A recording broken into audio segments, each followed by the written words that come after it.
বান্ধৱীসকল আজি মই আপোনালোকলৈ পুনৰ এটি নতুন ভিডিঅ' লৈ আহিছো আৰু এই ভিডিঅ'টোত থাকিব বিভিন্ন ধৰণৰ ভিটামিনৰ অভাৱৰ ফলত হোৱা ৰোগৰ নাম আৰু আমি এনে ধৰণৰ ৰোগৰ নামৰ লগত সংগতি থকা বহুতো প্ৰশ্ন আমি বিভিন্ন ধৰণৰ প্ৰতিযোগিতামূলক পৰীক্ষাত অহা দেখিছো আৰু সেইবাবে আপোনালোকৰ সুবিধাৰ্থে মই আজি এই ভিডিঅ'টো লৈ আহিছো আশা কৰিছো ভিডিঅ'টো আপোনালোকে শেষলৈ চাব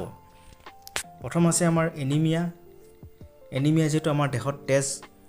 তেজৰ পৰিমাণ কমি যোৱাটোকে আমি এনিমিয়া বুলি কওঁ আৰু কি কাৰণে হয় ভিটামিন বি যদি আমাৰ অভাৱ ঘটে বা বিসংগতি দেখা দিয়ে তেতিয়া এই বেমাৰটো হয় ইয়াৰ পিছত আছে আমাৰ বেৰি বেমাৰটো কি কাৰণে হয় ভিটামিন বিৰ অভাৱত আমাৰ বেৰি ৰোগটো হয় কুকুৰিকণা কি কাৰণে হয় আমাৰ ভিটামিন এৰ অভাৱ ঘটিলে আমাৰ দেহত কুকুৰিকণা ৰোগটো হয় ইয়াৰ পিছত আছে আমাৰ স্কাৰভি অৰ্থাৎ আমাৰ দাঁতৰ আলুৰ পৰা যেতিয়া তেজ ওলায় আৰু সেই ৰোগটোক কি বুলি কোৱা যায় স্কাৰভি এটো কিহৰ কাৰণে হয় ভিটামিন সিৰ অভাৱ হলে আমাৰ দেহত স্কাৰভি ৰোগটোৱে দেখা দিয়ে ইয়াৰ পিছত আছে আমাৰ ৰিকেটছ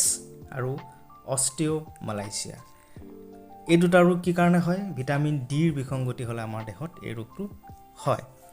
ৰিকেটছ মানে সাধাৰণতে সৰু ল'ৰা ছোৱালীৰ ক্ষেত্ৰত যেতিয়া আমাৰ হাড়ৰ গঠনবোৰ মানে বিসংগতি হয় অৰ্থাৎ ভৰি দুটা কি হয় ধেনুভিৰিয়া হৈ বেকা হৈ যায় আৰু অস্টিওমালাইচিয়া হৈছে ডাঙৰ প্ৰাপ্তবয়স্ক লোকৰ ক্ষেত্ৰত যেতিয়া হাড়ৰ গঠন দুৰ্বল হয় গাঁঠি বিষ হয় জইণ্ট পেইন হয় তেতিয়া সেই ৰোগটোক অস্টিওমালাইচিয়া বুলি কোৱা যায় আৰু ভিটামিন ডিৰ অভাৱত হয় ইয়াৰ পিছত আছে আমাৰ পেলাগ্ৰাটো আমাৰ ভিটামিন বিৰ অভাৱত হয় পেলাগ্ৰা ৰোগ অৰ্থাৎ পেলাগ্ৰাৰ ভিটামিন বিৰ অভাৱত আমাৰ এই পেলাগ্ৰা ৰোগটো হয় এই ৰোগটো হ'লে কি হয় আমাৰ বিভিন্ন ধৰণৰ ছালৰ ৰোগ হ'ব পাৰে মাথাৰ বিষ হ'ব পাৰে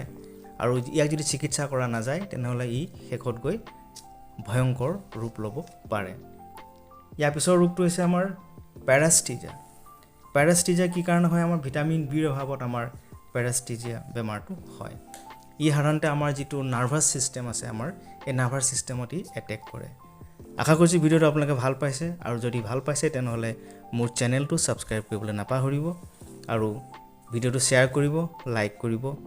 আৰু বেল আইকনটো দবাবলৈ নাপাহৰিব বলক আমাৰ আৰু কেইটামান বেমাৰ আছে আমি সেই বেমাৰ কেইটালৈ গৈছো ইয়াৰ পিছত আছে আমাৰ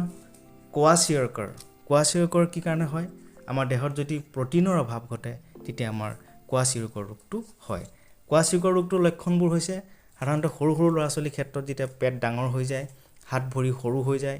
আৰু